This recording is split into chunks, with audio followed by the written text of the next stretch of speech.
आमदार संजय गायकवाडांची लोकसभा निवडणुकीमधून माघार आहे। खासदार प्रतापराव जाधवांना निवडून आणणार असं संजय गायकवाड यांनी म्हटलंय। काल अर्ज भरला त्यामुळे अनेकांना गोंधळ झाला असेल असं आमदार संजय गायकवाड यांनी म्हटलंय। मी दुपारी अर्ज भरला, संध्याकाळी जाधवांची उमेदवारी जाहीर झाली असं देखील संजय गायकवाड यांनी म्हटलेलं आहे।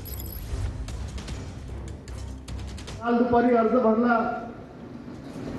अजूनही सगळ्यांचे चेहरे कन्फ्युजन मध्ये आहेत, काय बोलणार काय होणार।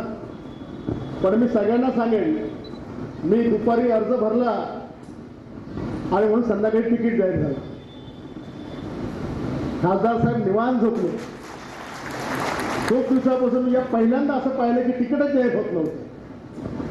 पण आपल्याला या निवडणुकीला समोर जाताना नरेंद्र मोदी साहेबांची हॅट्रिक तर प्रतापरावांचा चौकार हा आपल्याला या ठिकाणी मारायचा आहे।